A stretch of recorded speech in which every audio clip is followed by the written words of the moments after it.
নারায়ণগঞ্জের বন্দর থানাধীন নবীগঞ্জ ঘাটে সিএনজি স্ট্যান্ড এলাকায় অতিরিক্ত টোল আদায়ের প্রতিবাদে দিনব্যাপী সিএনজি চালিত অটোরিকশা বন্ধ রেখে মানববন্ধন ও বিক্ষোভ মিছিল করেছে চালকরা। শনিবার সকাল থেকেই তারা নবীগঞ্জ স্ট্যান্ডে প্রতিবাদ করে তারা বন্দর থানা প্রাঙ্গণে এসে বিক্ষোভ প্রদর্শন করে। এ ঘটনায় নবীগঞ্জ ঘাট সিএনজি স্ট্যান্ডের ড্রাইভারদের পক্ষে বাদী আব্দুর রহিম বন্দর থানায় লিখিত অভিযোগ দায়ের করেন। অভিযোগে তিনি উল্লেখ করেন, সিটি কর্পোরেশনের অনুমোদিত চার্ট অনুযায়ী প্রতিটি সিএনজি থেকে দৈনিক 20 টাকা টোল আদায় করার নিয়ম থাকলেও বিবাদী তথা ইজাদার মোহাম্মদ মাসুদ রানা, মোহাম্মদ রাজু ও মোহাম্মদ শাহজালালের নেতৃত্বে দীর্ঘদিন ধরে প্রতিটি গাড়ি থেকে 40 টাকা টোল আদায় করা হচ্ছে।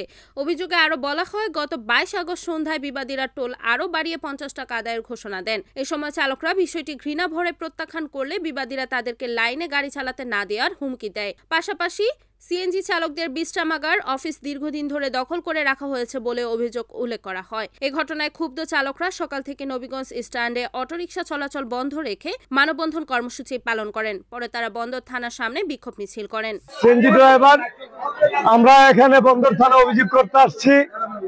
আমাদের ইজারাদার মোহাম্মদ মাসুদ রানা তিনি আমাদের গার্ড ডাইকান ইজারাদার 20 টাকা সারাদিনে নেয়, আর আমাদের কাছ থেকে তিনি জুলুম করে 40 টাকা করে নেয়। আমরা তার কথা মতো আমরা তার 40 টাকাই দেই, 40 টাকা করে দেই। তারপরে আমরা 40 টাকা দেওয়ার পরে সে 50 টাকা করে আমাদের কাছে দাবি করতেছে।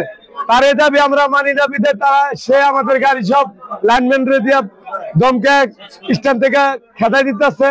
সে বলতেছে আমরা গাড়ি চালাতে পারবো না, আমাদের অনেক গালাগালি অনেক হুমকি দুমকি দিতেছে। সে হচ্ছে নারায়ণগঞ্জ মহানগরের যুব দলের নেতা বিএনপির মোহাম্মদ মাসুদ রানা ইজারাদার। সে আমাদের উপর অনেক অত্যাচার করে।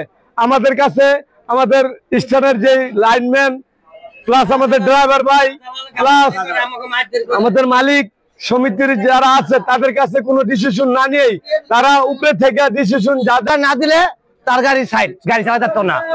ঠিক আছে, কিছু হইলেই আমরা প্রতিবাদ করতে গেলে আমাকে মারধর করে গাড়ি মুড়ি লাগতে মুড়তে খেতে দেয়। ঠিক আছে, এনে আমরা গাড়ি চালাতে বুড়ো যেতেছি, 30-40 বছর ধরে গাড়ি চালাই, কোন সময় এমন জুলুম করে না। কিন্তু সে আইসা আমাদের 20 জায়গা আমাদের স্টার মাসুদ রানা ইজাদার মাসুদ রানা, ঠিক আছে, সে ক্ষমতার প্রভাব দেয়, কিছু লাইনম্যানকে বলে দেয় গাড়ি সব বার করে দাও। লাইনম্যান এসে আমাদের যে খুশি আমরা গালাগালি করে গাড়ি বার কর। ঠিক আছে, প্যাসেঞ্জার করতে গিয়ে 40 টাকা করে ভাড়া দিতে কয়। আমরা বলতেছি আমরা তো জীবন ভরে তো আমরা 30 টাকা টানি, এখন 50-40 টাকা নেবো কেন? আমাকে 10 টাকা করে ভাড়া দিতে হইব। ঠিক আছে, আমরা বলতেছি 10 টাকা আমরা বাড়াই দিব না, সেই জন্য আমাদের গাড়ি মুড়ি স্ট্যান্ডে বার করে দিতেছে। হ্যাঁ, লাইনম্যান শাহজালাল আইসা একটা ড্রাইভার যদি এর কথা অবাধ্য হয় তার গাড়ি বার করে দিতে হয়। ঠিক আছে, একটা স্ট্যান্ডে গাড়ি ভরতে হলে 30-40 হাজার টাকা লাগবে। ঠিক আছে, একটা গাড়ি গন্তি লাগবে যে তার একটা টুকিন লাগাই দেয়, সেই টুকিনটা লাগানোর জন্য আমাকে 100 করে চান্দা নেয়। আমরা কিছু বলতে পারি না, আমরা তাদের সাথে প্রতিবাদ করবো সেটাও পারি না। তারা জুলুম করে আমাদের উপরে, কিছু মাইরধর করে গাড়ি বার করে স্ট্যান্ড থেকে। এখন আমরা একটু নিরাপত্তা চাই। কিসের জন্য? আমাদের ওরা যে কোনো মুহূর্তে আমাদের উপরে অ্যাটাক করতে পারে। আমরা এখন প্রতিবাদ অভিযোগ করতে আইছি, আমরা প্রশাসনের কাছে আইছি। ঠিক আছে, তারা সবাই যে কোনো মুহূর্তে আমাদের উপরে অ্যাটাক করতে পারে। আজকে অভিযোগ করতে আইছি, একবারে আমাদের উপরে অভিযোগ করতে পারে। ঠিক আছে, আমরা চাই প্রশাসন আমাদের উপরে দৃষ্টি আকর্ষণ করুক। ঠিক আছে, আমাদের desk report, NAN TV, Narayanganj.